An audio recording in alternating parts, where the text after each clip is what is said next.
Hello IBHS and welcome to the July 3rd weekly update. Should be a pretty quickish one today, I think.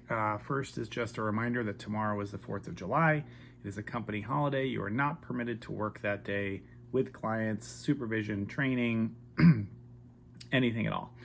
So please do not work tomorrow. Please enjoy the day. Try to make up the hours if possible.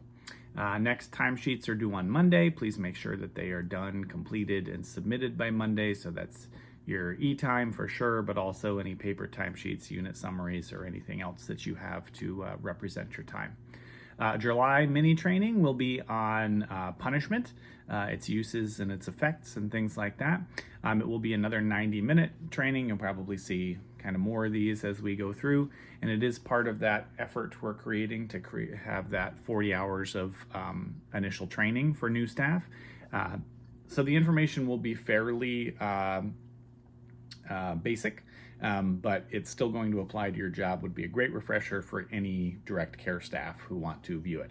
It will be Zoom only. It will be Friday, July 25th from 12 to 1:30 p.m. And the links are all in the email.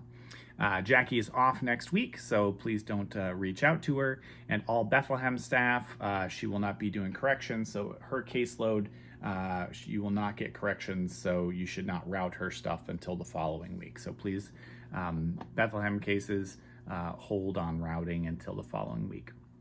Code for this week is practice makes comfort, and that is our tip of the week. I found this really cool quote. I wanted to talk about practice, and it says, practice makes comfort. Expand your experiences regularly so every stretch won't feel like your first. It was by Gina Greenlee. Don't know who that is, but love her quote.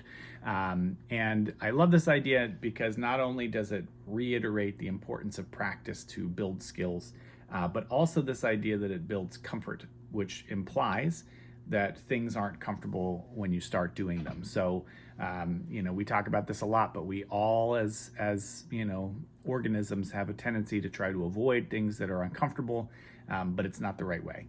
Growth is hard, but necessary. So that includes our kids. So initially it might be difficult for them, but we can work them through that so that they can get to the place where it's comfortable. Now, some things are just downright aversive or painful. So some things you're going to avoid, of course, but there are a lot of things we avoid unnecessarily, often to our detriment. Thank you for everything you do. Always impressed by all the things I hear about the work you're doing out there, so keep it up. Bunch of shout outs, props to Colleen and Burks for recreating PECs for a kid who lost theirs, or the school lost theirs, I believe is how it worked. Sky and Burks single-handedly taught a client the again sign and started the ball sign, making huge leaps with their communication. You'll actually see that same client down a little ways. Shout out to Madeline, who jumped in out of her comfort zone to fill in at a home session for the first time. Parents reported she did great. The BC said she did great, BA in this case. But way to step out of your comfort zone and knock it out of the park.